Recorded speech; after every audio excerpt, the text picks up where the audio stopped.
event anyone can ever go through, and that's why we look out for the safety and welfare of our officers. I can't speak enough about the courage that police and forensics are showing in that building with the carnage that exists in there. You can hear the emotion in their voice. An entire community in mourning. Virginia Beach residents today starting to remember 12 victims of yesterday's mass shooting at a city municipal building. 4 other people were wounded. And as always happens at times like this, we begin to hear the stories of courage of those who ran towards the gunfire and saved countless lives. Welcome to America's News Headquarters from Washington. I'm Leland Vittert. And I'm Kristen Fisher. Authorities today also confirming the identity of the gunman who was killed by police, but they're not commenting just yet on a motive. Our Mark Meredith joins us live from Virginia Beach with the very latest. Hi, Mark. Hey, Kristen, that is the big question at this hour, is what was the motive that went into yesterday's shooting? We have learned a little bit more about what investigators have come to piece together overnight. We know that the shooter who was killed after the incident was that he was a 15-year veteran working for the city here in Virginia Beach. He was an engineer, someone that had a job with the city at the time of the incident. There was speculation that he may have been let go, but police say he was still an employee as of yesterday afternoon. Now, investigators have been out here all day long. We saw the FBI piecing together what was available in the parking lot, trying to see what evidence may have been left behind. We've also been able to see police trying to piece together what families need to know about what happened. They also had a chance to speak to the media, discussing what these public servants were doing on behalf of their community and these lives that'll forever be changed. We want you to know who they were, so in the days and weeks to come, you will learn what they meant to all of us, to their families, to their friends, and to their co-workers. They leave a void that we will never be able to fill. This morning, President Trump also tweeting about the massacre. He says he has spoken with Virginia's governor, and he also added, quote, that the federal government is there and will be there for whatever they may need. Investigators have spent the entire night, as we mentioned, not only here at the crime scene, but also at the suspect's home. Investigators say they have recovered multiple weapons. We knew that there was one handgun that was recovered yesterday, immediately after the shooting, but police say multiple weapons have been recovered, but they're not going to say any further in terms of what those weapons were or whether or not they were used directly within the shooting yesterday. Guys, back to you. Mark Meredith live in Virginia Beach for us covering this horrible story. Mark, thank you. All right, joining us now with more, CEO of Global Security Group, former DEA special agent and firearms instructor at the DEA Academy in Quantico, David Katz. David, as always, it is sad when we have to call on your expertise, but we appreciate it. Initial reactions, as I talked about at the beginning of the show, seems as though without the really brave and incredible response of a lot of police officers, this could have been a lot worse. Oh, there's absolutely no doubt. And once again, you have to understand that when the officers arrive, they realize as they enter, they're in a fight for their life. And yet they do it anyway. They proceed right to the scene where innocent people are being harmed, and they engage together, thank God, successfully, and thank God that officer was wearing his vest. Exactly. Talk to us a little bit more about the protocol in terms of as they ran into the sound of gunfire. What did they know? What didn't they know? And specific to that sound in terms of the fact that there was possibly a suppressor being used here. Well, the whole issue with the suppressor is really interesting. Two quick questions. Was it a legally obtained suppressor, which requires an ATF permit, or was it homemade? The real point with the suppressor is this guy understands or understood that when people hear gunfire, they act, they try to flee, they try to barricade, they try to do all the things that we teach them to do. But he decided to use a suppressor. Why? To make sure people did not get warning in advance. Now, in addition to that, now the officers come in. Sound is not a reliable indicator of location and direction. So when they entered, I guarantee you they knew nothing. They heard the sound. Maybe they saw people running. They were able to figure out where this guy was, and they proceeded to the scene. But if he was in fact using a suppressor, it's troubling from a number of standpoints. Real quick, what do you make now of the fact that there is no comment yet on motive, and that he was still, at least as far as we can tell, an employee as of yesterday afternoon? Well, they're probably still putting together exactly what happened. I will tell you, these things are almost never come as a surprise. There's always something. There's always at least some sort of concerning behavior, some sort of concerning communication, things like that. And now there's going to be a stressor, a trigger. Maybe that stressor or trigger was termination proceedings. So we have to wait till they release more information. Yeah, we wait for more information. We appreciate your expertise and thoughts in the meantime. David, we'll talk to you soon. Okay, thanks very much. All the best. Well, federal prosecutors have released the full transcript of a voicemail from one of the president's attorneys to an attorney for former National Security Advisor Michael Flynn that was used as evidence in Robert Mueller's investigation. Our Jillian Turner is live in the studio with more on what this conversation means for the president. And, you know, we've heard so much about text messages. This is a voicemail. This is almost so old school. This is the first voicemail we're getting in the year 2019. It's pretty awesome to know that they're still out there. So it all started yesterday afternoon when federal prosecutors dropped this transcript. It was of a voicemail that one of President Trump's lawyers, former lawyers, left for former National Security Advisor Michael Flynn's current defense team. This transcript was one special counsel Robert Mueller examined as part of his investigation into whether President Trump obstructed justice, something Mueller, as we all now know, ultimately declined to make a determination about.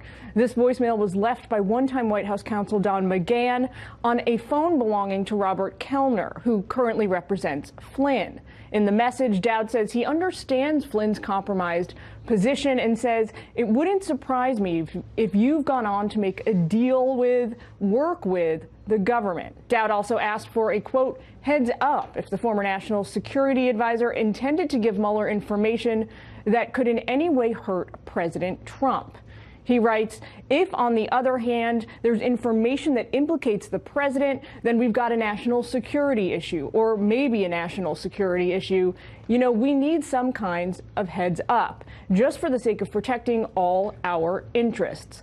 Dowd concludes with a friendly reminder, saying, remember what we've always said about the president and his feelings toward Flynn, and that still remains. But in any event, let me know, and I appreciate your listening and taking the time. Thanks, pal. Dowd responded yesterday in a statement saying the inclusion of this voicemail in the special counsel's probe at all was politically driven. He says this is clearly a baseless political document designed to smear and damage the reputation of counsel and innocent people. Now, all of this results from a judge's order came earlier this month that instructed government prosecutors to file a whole mess of documents, including a transcript of this voicemail, a less redacted version of a memo detailing Flynn's cooperation with the Mueller team, and then also transcripts of recordings of all of Flynn's phone calls with Russians. So this was part of that. This is what folks have really latched onto because, as we talked about earlier, it's pretty salacious. Yeah, and it sounds like certainly more things could be coming out from that order. Just want to correct something really quick. You had said Don McGahn earlier on in your live shot. It was actually John Dowd. But there's so many names. Sorry, so many names. I didn't even realize what I was saying. So easy to get them mixed up. But we know what you meant. Just wanted to make sure viewers at home understood. Thanks, Jillian. Thanks. All right, this week negotiators from the U.S. and Mexico will meet here in Washington to try and head off tariffs that could radically change the U.S. economy and what all of us pay for everything from avocados to cars. Garrett Tenney is at the White House. The president is out this weekend. The president says he wants Mexico to change how they deal with illegal immigrants coming across the U.S. border. Garrett, any specifics from the White House on what they want? Well, the biggest thing they want is to stop this flow of migrants coming to the U.S. southern border, which is reaching record levels, over 100,000 people a month for the last 3 months now. But his move to use tariffs to try to force this change is getting a lot of blowback, not just from Democrats, but from members of his own party who are concerned that those actions could have significant negative impacts on the U.S. economy. And those concerns are shared by a number of business groups, including the U.S. Chamber of Commerce, which are now actually looking into potential legal action to block the president. It's exactly the wrong thing that our economy needs right now. And then to top it off, it does nothing to solve the very real problem at the southern border. They're using some emergency powers, and we're still, frankly, trying to understand the legal basis that those can be invoked and how those could be applied in this instance. The White House, though, is encouraging business leaders to take their complaints to Mexico and to pressure officials there to take action to stem the flow of migrants coming to the U.S. southern border. On Friday, Press Secretary Sarah Sanders said President Trump is being forced to take action to address this crisis at the border because Congress has refused to do it themselves. This is truly, and even Democrats are starting to admit, it's a humanitarian and national security crisis, and it has to be dealt with. Unfortunately, the president's the only one that's actually stepping up and putting forward things to stop it.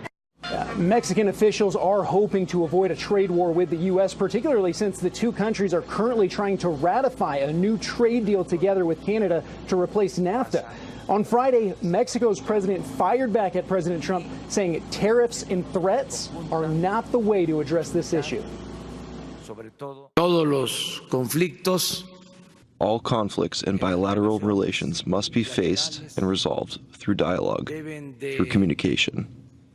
The use of coercive measures does not lead to anything good.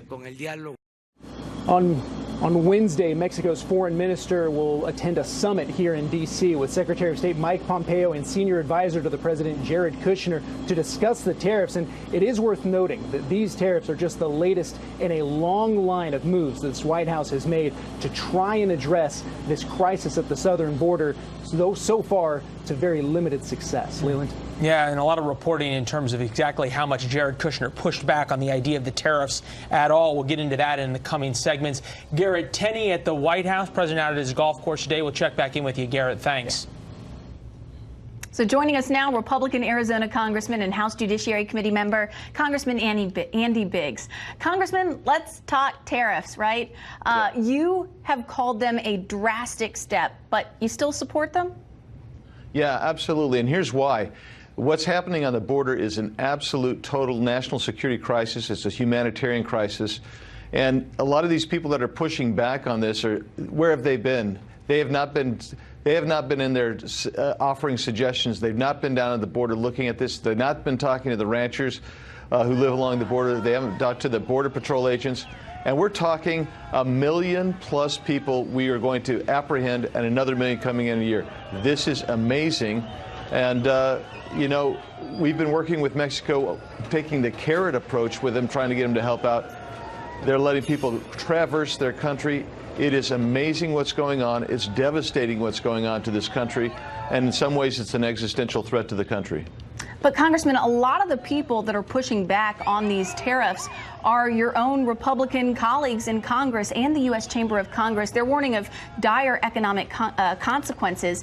I want to show you what Republican Senator Chuck Grassley said. He said, you know, that he supported most of the president's immigration policies, but not this one. He says, quote, "This is a misuse of presidential tariff authority and counter to congressional intent. Following through on this threat would seriously jeopardize passage of the USMCA, that's a trade agreement, and a central campaign pledge of President Trump's, and what could be a big victory for the country." So are you worried about the impact that this might have on the potential passage of that trade agreement? I think that trade agreement's going to be is going to go through. I think they're going to work it out. Remember that NAFTA itself took a great deal of time and had over 400 side agreements. So this one's going to have a bunch of side agreements too. So they're working on that. But if this were not going to work to try to ameliorate the border issue that we have, then I would expect Mexico not to send an envoy immediately. They've already sent an envoy up to try to negotiate with this administration. They're going to be arriving next week. That tells me that they realize how important this is. And the president's basically said, look, we've worked with the carrot side. It's time to work with the stick side. What would be your message to some of your constituents who may have businesses near the border who are worried that their businesses may suffer because of these tariffs? I'm with them. I understand that, and they're right. But I would say that this is a long-term issue that we're trying to resolve, and hopefully we can get through this with as minimal pain for as short a period as possible. And I'm hoping that we can avert the actual imposition of the 5% tariff. But we've got to solve this border crisis because it is a severe crisis. And quite frankly, I think it's going to result in a resolution that will solve the problem. And that is good for the country, and that'll be good for the businesses in my district. So your message is essentially short-term pain for long-term gain. Really quickly, Exactly. I just want to ask you one question about the special counsel, Bob Mueller, after his big press conference this week. So much of his speech, the beginning and the end of it, so much of his remarks were focused on election interference, what happened in 2016 and what could happen in 2020. Do you believe Republicans are doing enough to keep that from happening again?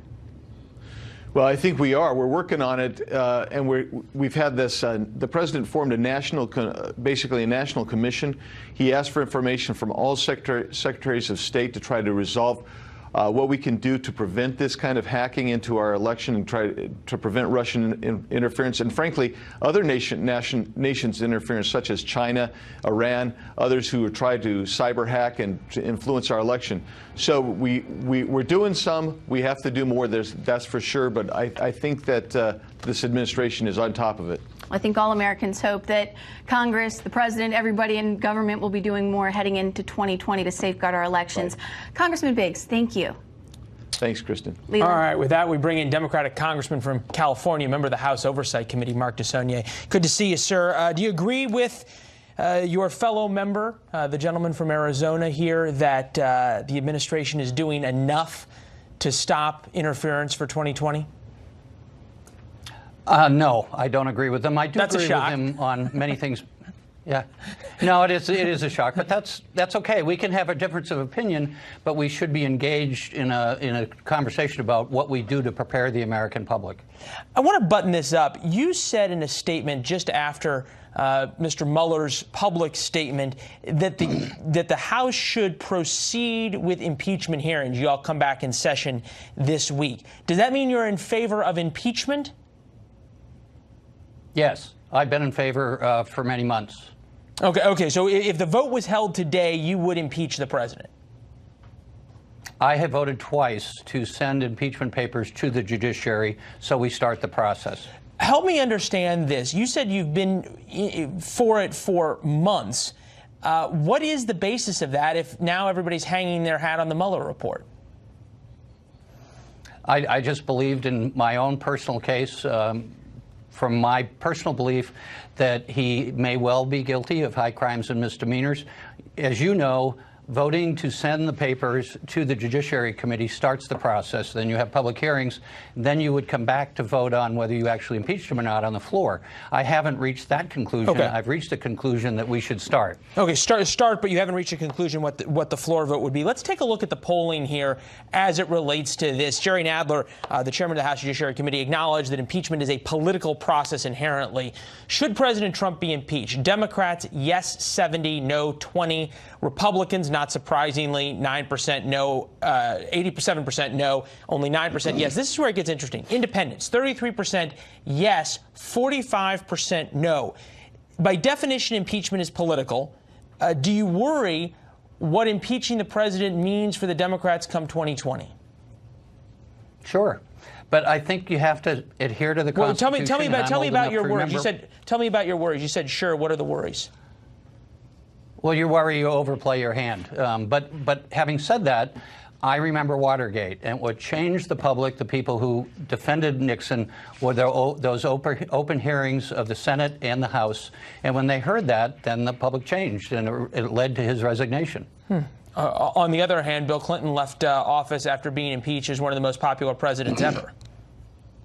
Right. So there you go. You can have it either way, but you've got to. But the American public needs to hear the facts, and then they determine that, and we represent them. All right. This is an important quote. This is from Congresswoman. Would you do away with the president's tax cuts? I think we need to overhaul our whole tax system. I think the president's tax cuts overwhelmingly benefited the rich and powerful, leaving behind the vast majority of hardworking Americans in this country. Well, almost everybody got the tax cut, right? And now we're dealing with record low unemployment in all groups. A lot of people benefited, but if you look at the tax cuts, who benefited the most? It is the top of the 1%.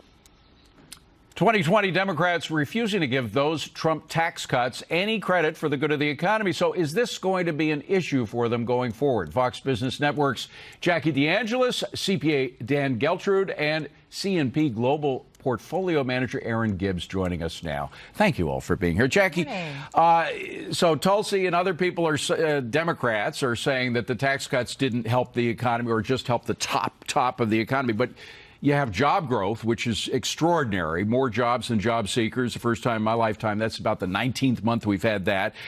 You have wage growth still going on. If not tax cuts, what? I think it's a bit of an exaggeration. So definitely the tax cuts help the wealthy, but the administration thinks that will spur economic growth because that money will cycle back into the economy. It has a little bit, but there are other things helping out, as you mentioned as well. We saw manufacturing growth, 11% of GDP. That's actually down from 16% 2 decades ago, but it's strong from where it was. And what we're seeing is that that's contributing to our GDP numbers going forward. First quarter, 3.1%. So we hope to continue and see that move forward. What the problem is right now is the corporate tax cuts. A lot of those companies used that money for buybacks rather than putting it back into the economy. The reason is they're a little bit worried right now to recycle it back into the economy, make these big capex plans because of everything that's going on, all the uncertainty, the problems with China, the problems with Mexico right now. Right. But, Dan, you know, one of the things that I know I've talked to Larry Kudlow about this, one of the president's advisors, he's very proud of, is that the blue-collar workers have really benefited tremendously from all of the policies, not only the tax policies, but, of course, deregulation. Manufacturing jobs. We've had an increase of 500,000 new manufacturing jobs, and a lot of these, the previous administration, President Obama in particular, said would never come back. He said you got to get used to these jobs going away forever. Well, in fact, they've come back to the tune of 500,000. That's progress for blue-collar workers. There's no question about it. I mean, I think that President Obama was clearly wrong about manufacturing jobs never coming back again to the United States, because clearly they have. But going back to the tax cuts, I don't believe that the wealthy were only the beneficiaries. I think that most Americans did benefit. But the tax code has a way of picking winners and losers.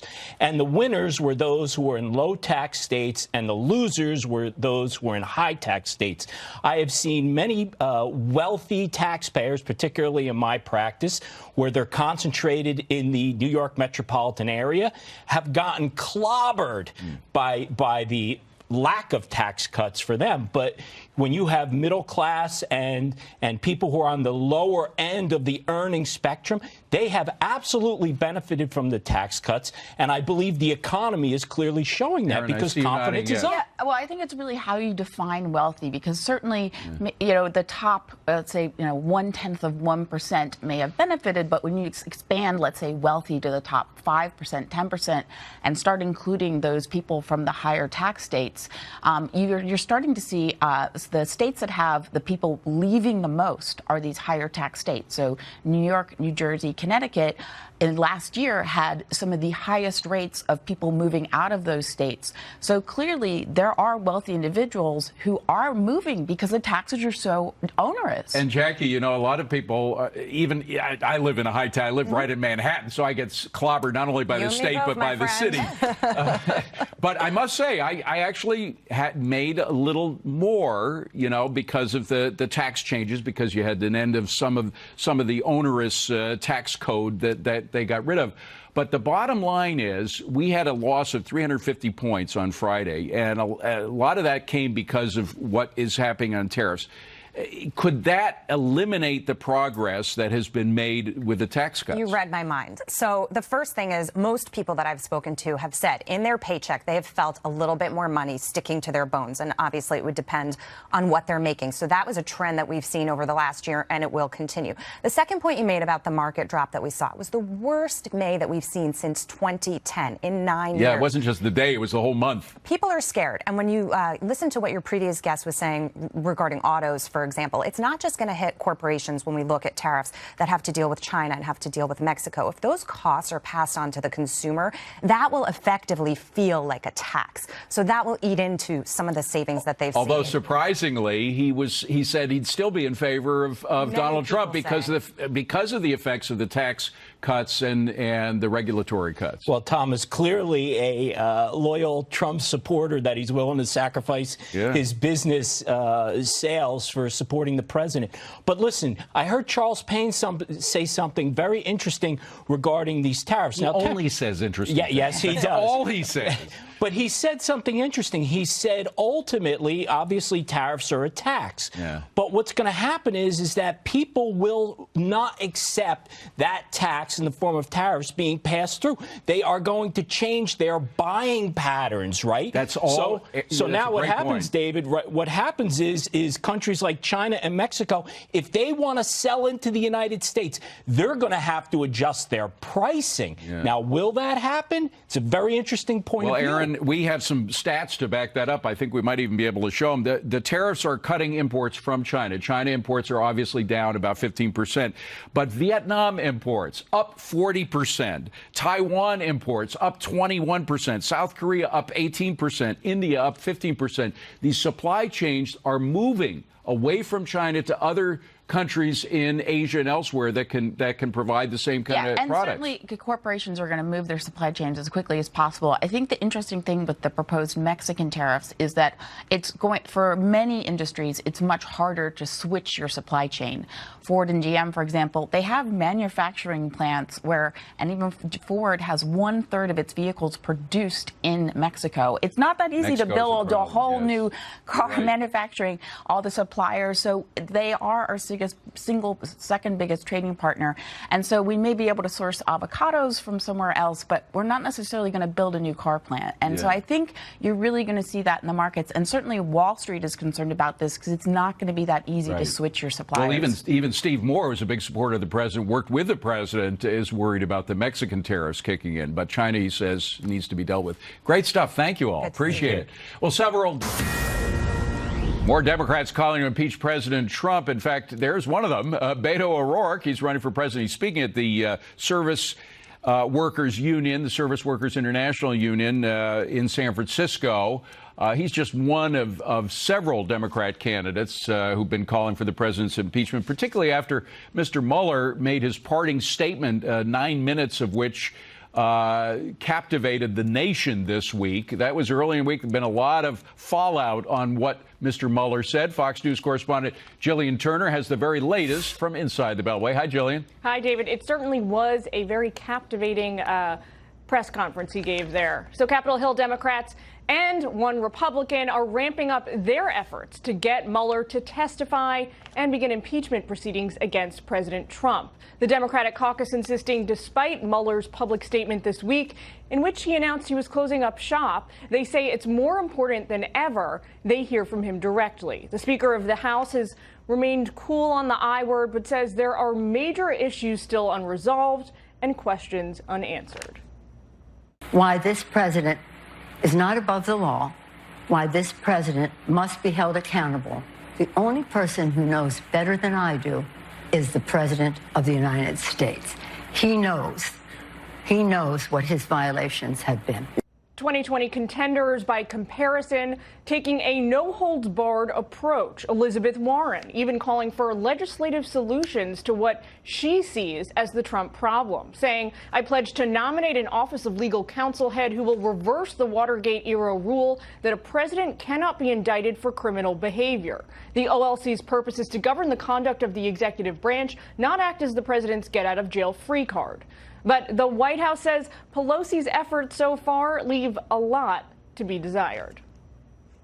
I don't think that Speaker Pelosi has control over her temper about the president all the time or control over her caucus most of the time. And they're not all for this. The idea that they would impeach this president over something that didn't happen is truly ludicrous, and it's really a disservice to the country.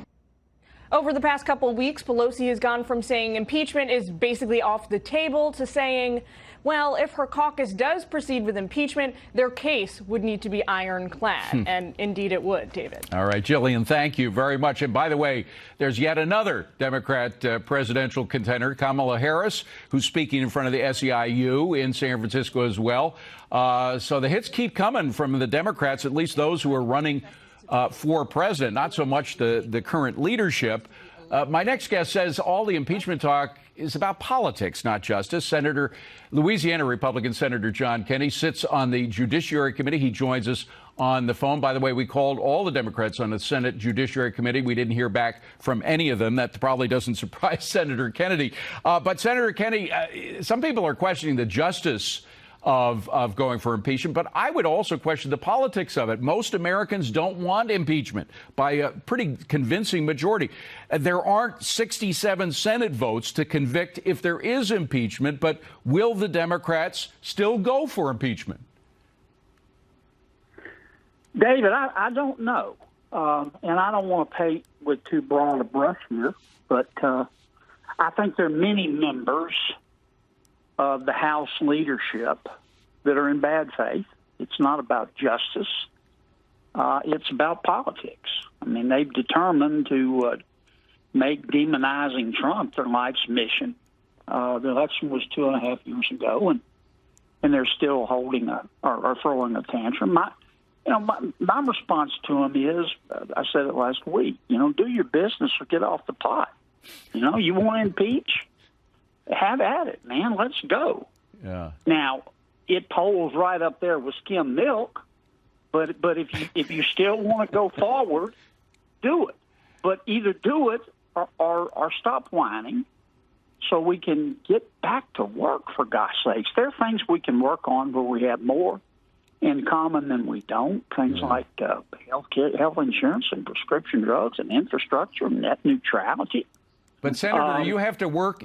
I mean, your committee, for example, a Judiciary Committee, has on it Kamala Harris. Kamala Harris, right now, she's politicking in San Francisco. I think we can show live shots. She's speaking in front of a big international union.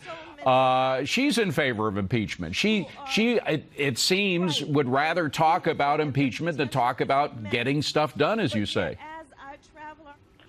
Well, they're doing their best to justify it. For example, Chairman of the Ways and Means in the House said, I need Trump's tax returns. And the press, of course, said, why? And he said, well, it'll help me understand how well the IRS is doing its audits. Now, how dumb does he think the American people are? Nobody believes. If you believe that, you think Jimmy Hoffa died of natural causes. Nobody believes that. Well, so they're not even camouflaging it. Yeah. And I think most Americans see it. I hate to waste a year and a half, guys. I'd hate to waste a year and a half with this kind of stuff. Well, it seems like Jerry Nadler, at least on the House side, I know, again, the Senate is sitting back and waiting to see what the House does. But the House side seems like a lot of them want to go ahead with it, although Jerry Nadler was a little hesitant about answering specific questions. But you do have some questions raised. Mueller came out this week and said some things that are in direct contradiction to what the Attorney General said. That kind of posed some questions about how we proceed from there. Let me just play for you a little bit of what AG Barr said that Mueller seemed to contradict this week. Play the tape.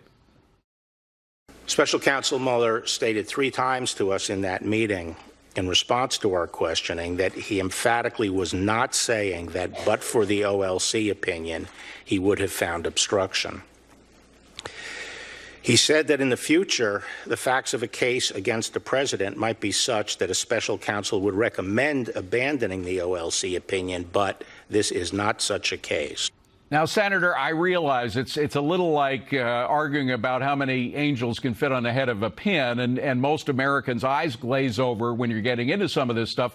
But there are these contradictions. And while you want to work on important things like the opioid crisis and really deal with specifics that Americans care about, it seems like Jerry Nadler and others are focused on arguing about the angels on a pin. I listened carefully to Mr. Mueller's press conference last week. Here's primarily what I heard him say. I'm done. No mas. I quit. I'm not going to testify. I don't want to testify. If you want to understand my testimony, read the report. Okay, let's go to the report. First section, he said there's no collusion, so there's no indictment. Second section, obstruction of justice, he said, I'm not saying he did it. I'm not saying he didn't do it, but I'm not bringing an indictment. Now, I heard Bill Barr testify under oath in front of the Judiciary Committee that Mr. Mueller told him in a room full of people 3 times, not once, not twice, but 3 times, that I, meaning Mr. Mueller, am not saying that but for the Justice Department policy that you can't indict a president, I would have brought an indictment. I've never heard Bob Mueller say, but for the Justice Department policy, I would have brought an indictment. Now, if you got a hammer, everything looks like a nail. The Democrats can slice and dice this and try to spin it. They want to get Mueller in front of a committee. He's not going to do it. It's over.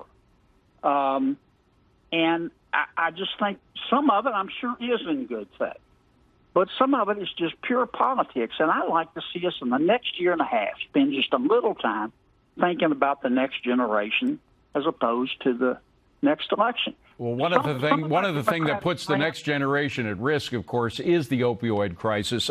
What's the latest on that? Let's end up talking about something substantive. What is the latest on our attempts to battle this crisis that is putting the next generation at risk? Well, it's going to have to be all hands on deck. The federal government's got to do a better job, the DEA and the FDA. Dick Durbin, a Democrat and my friend, we passed a bill together to try to get the DEA and the FDA to do their job on setting quotas. The pharmaceutical drug companies are going to have to do a better job. There was an episode of over a 10-month period, the pharmaceutical drug companies sold 3 million opioid pills to a town in West Virginia. You know how many members of the population it is? No. It's 400 people, 4,000 people, I think.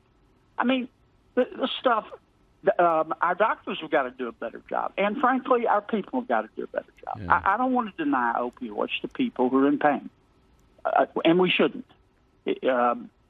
But doctors and patients got to understand you got to use this stuff very, very carefully. Yeah. Well, you use it too much for too long, you're going to get addicted. With people like Kamala Harris and others running for president focusing on impeachment, I hope there is room somewhere in there to get the substantive stuff done because our nation needs it. Look, they're upset that the American people, many of them are, elected Donald Trump.